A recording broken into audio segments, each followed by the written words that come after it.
नाबालिग पहलवान के पिता ने एक न्यूज एजेंसी को दिए इंटरव्यू में साफ साफ कहा है कि उन्होंने बृजभूषण के खिलाफ फर्जी केस दर्ज कराया था, लेकिन उन्होंने एक बात और साफ साफ बताई। उन्होंने कहा कि शिकायत का फैसला उनका था, उनकी बेटी का नहीं, लेकिन उन्होंने अपने गुस्से को जायज करार दिया है।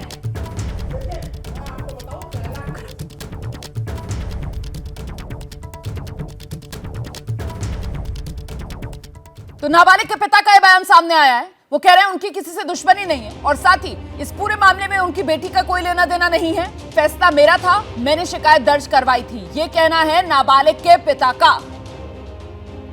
सभी खास मेहमान हमारे साथ बने हुए हैं और एक बार फिर से गुजारिश कर रही हूं आप सबसे, जिससे सवाल पूछ रही हूं वही जवाब दे, और जिसको जवाब देना है वो अपना हाथ उठाए, उसके पास आऊंगी बारी बारी। यहां चीखने चिल्लाने की जरूरत नहीं है। आइए राजेश जी। देखिए, एक चीज बताऊं, यहाँ पे सबसे पहले एक लांछन लगता है कि बृजभूषण के घर पे दो लोग गए, एक को कमरे में बुला लिया गया और उसके साथ गलत किया गया। बाद में पुलिस की जांच में पता चलता उस दिन बृजभूषण याद थे ही नहीं। उसके बाद एक लांछन लगता है बाहर के किसी एक कंट्री का, बाद में पता चलता है बृजभूषण वहां गए ही नहीं। तो ये लगातार एक नहीं, सिलसिलेवार लगातार जितने भी आरोप है वो खारिज होते जा रहे हैं, वो खत्म होते जा रहे हैं और वो झूठ है। और आज के दिन मैं आपको बताऊं, ये चुनाव अभी रेसलिंग फेडरेशन का होना है और साथ में इनके पास चुनाव का भी एजेंडा है कि इस डेट तक चुनाव कराओ, चुनाव ऐसे कराओ। ये सब चुनाव के चलते इस तरह से करना बहुत ही गंदी राजनीति। ठीक है मुकुल पहलवान साहब, आइए। ये सारी की सारी लड़ाई जो है वो कुश्ती संघ पर कब्जे की थी, जिसमें बहुत ही घटिया कहना चाहिए झूठे आरोप, खुद नाबालिग के पिता कह रहे हैं कि उन्होंने झूठे आरोप दर्ज करवाए। इस तरीके के हथकंडों का इस्तेमाल किया गया बृजभूषण शरण सिंह के खिलाफ। अब तो ये सवाल पूछा जाएगा सर, जब तक अगर वो सामने आकर टीवी के अगर बयान ना दे दे नाबालिग का पिता, जब तक सच्ची बात नहीं माननी चाहिए। अच्छा। कोई फेडरेशन के कब्जे की कोई बात नहीं है, ये बेवजह की बातें उठाई जाती हैं और कुछ नहीं है। जब पहलवान ही तो मेडल लेकर आते हैं, फेडरेशन के अध्यक्ष थोड़ी मेडल लेकर आते हैं कि फेडरेशन के अध्यक्ष मेडल लेकर आते हैं। मेडल लाने की तो बात ही नहीं हो रही यहाँ पे। नहीं, मतलब यहाँ सवाल ये पूछा जा रहा है कि कुश्ती संघ के अध्यक्ष जिसकी गिरफ्तारी की जाए क्योंकि पॉक्सो के तहत एफआईआर दर्ज है, यही मांग कर रहे थे ना बार बार पहलवान। और अब वही जो पॉक्सो के तहत एफआईआर दर्ज हुई थी, उसी नाबालिग के पिता सामने आ गए और कह रहे साहब मैंने तो झूठा मुकदमा दर्ज करवाया। तो फिर सवाल तो पहलवानों से पूछा जाएगा ना। मैम, जो कहां पे आए हैं, कौन से चैनल पे आए हैं, लाइव दिखा दो, आए कहां पे है। पहले भी तो उसकी उम्र का के नाम बात उठी थी, उसके बाद में के नाम बीच बीच में प्रोगंडे फैलाए जान रहे थे। अभी भी कहां आगे सामने आकर बयान दिया क्या?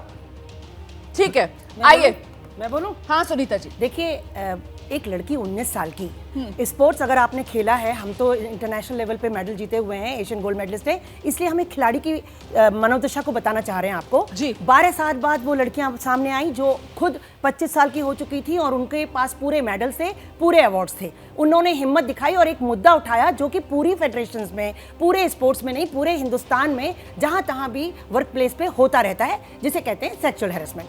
ठीक है, अब इस लड़की की 19 साल की उम्र है।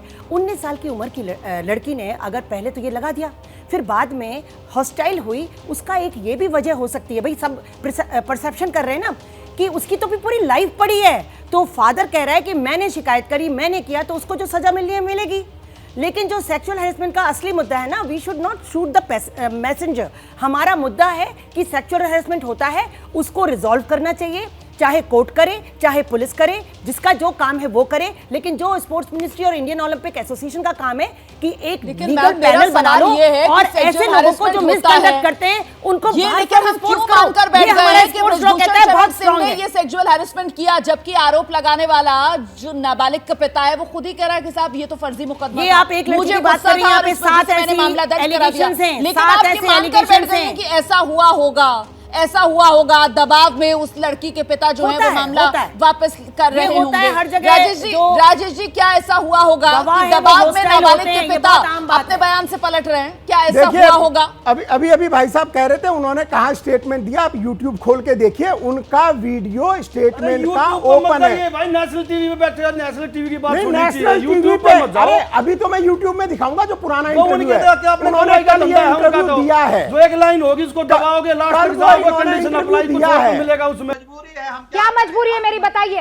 मैं अभी आपको बताती हूँ कि मैंने ओए होए होए होए नमकीन के चटकारे लेते हुए टकटकी मार के डिबेट शो को पॉज रिपीट कर करके देख रहे हैं जोगिंदर जी। इनकी तरह आप भी देखें अपनी फेवरेट डिबेट्स को रिपीट कर और डाउनलोड कीजिए एबीपी लाइव ऐप अपने स्मार्ट टीवी पर।